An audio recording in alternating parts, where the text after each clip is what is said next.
Fuck. I don't mind swearing, but to actually start my very first word on the podcast with a swear word is a bit much, but here I go. Fuck being divisive.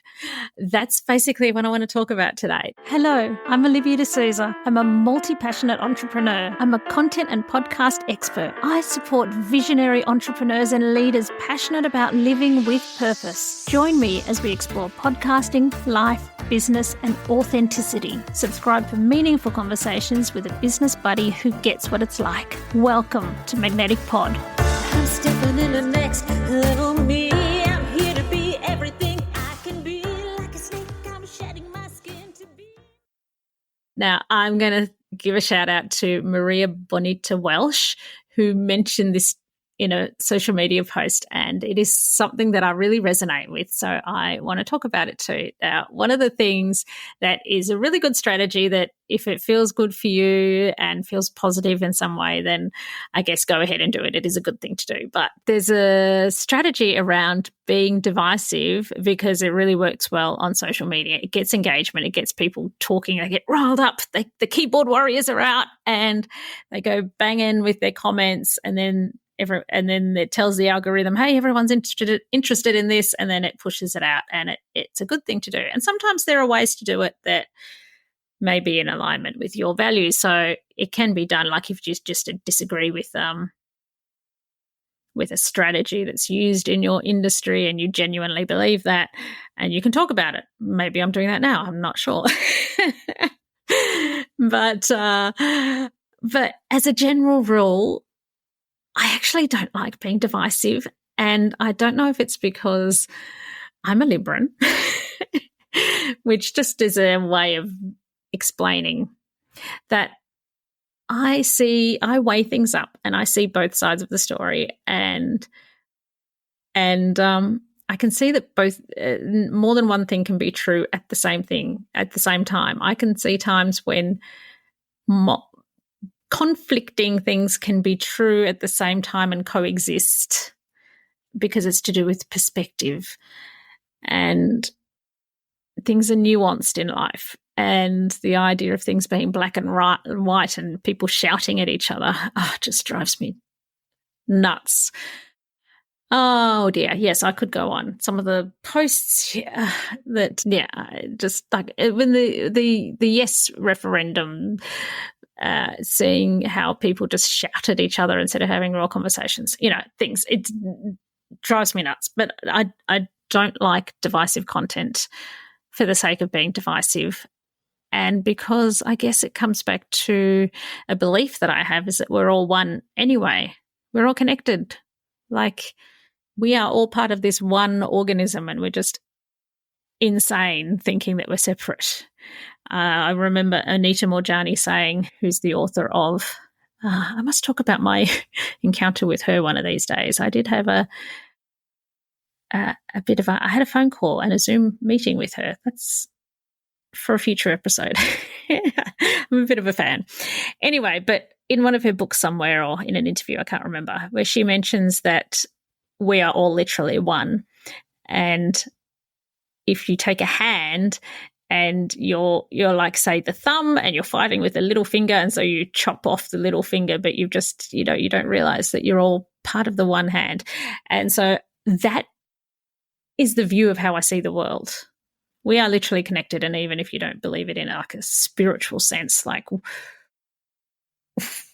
when we die, we decompose, we go into the earth. Sorry if you were eating your lunch, and and then we nourish the earth, and then then the plant grows. We come up and feed the plant, and the plant grows and becomes a tree, or is a tree, or whatever, or the water comes down from the sky, and it goes into the plant, and we're 70% water. Like we are all literally part of the one.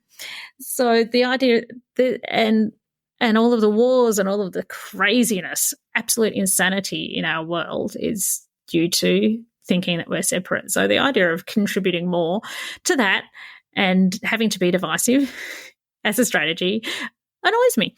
And Maria, in her post, mentioned having to be divisive for something she had to do at university, which I can't remember the story. It reminded me of my own story, so I'm going to share that with you.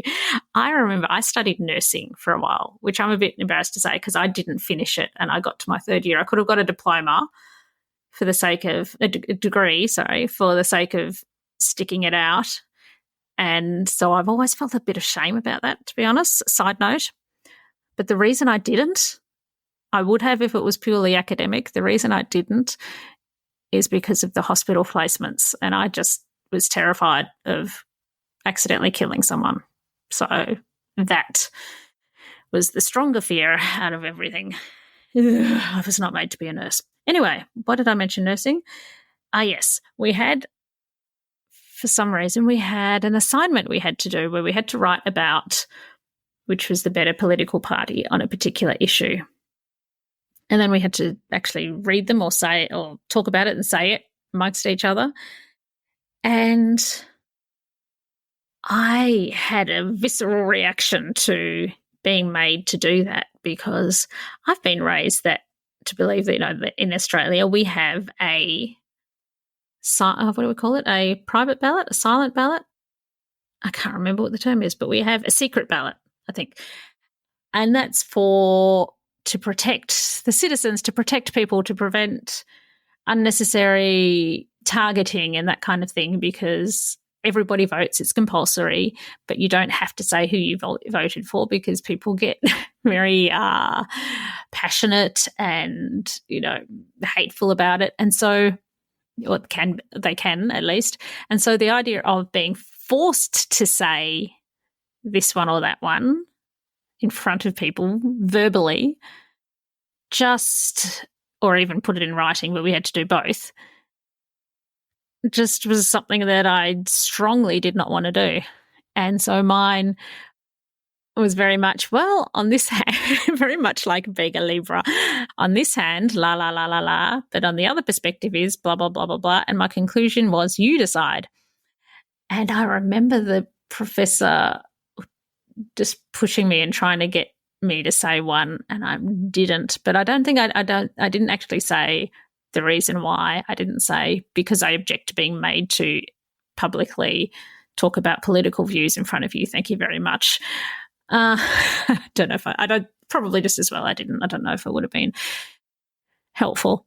But yeah, that's my little rant on being divisive. I think you can there are other ways to get traction. That's like, be entertaining, be original as much, be authentic, say what you really think.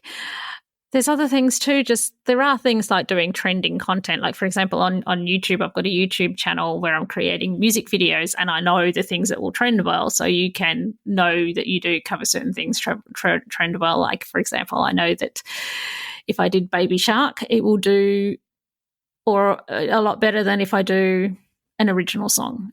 So there's strategy in terms of the kind of content you make. But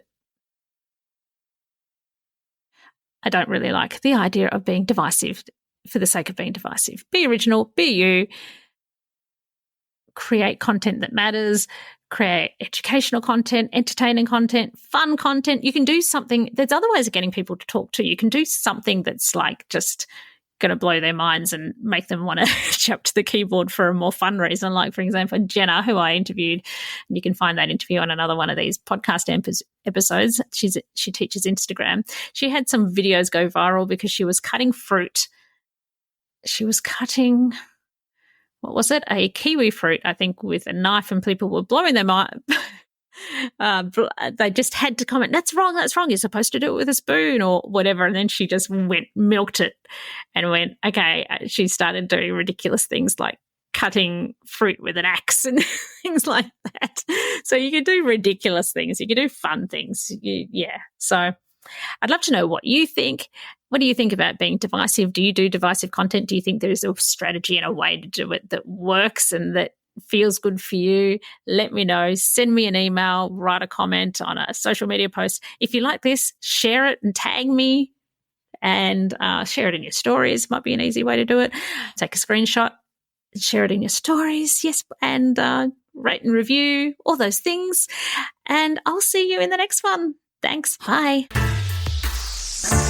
stepping in the next level me. I'm here to be everything I can be. Like a snake, I'm shedding my skin to be my level next level me. I'm stepping in the next level me. I'm here to be everything I can be.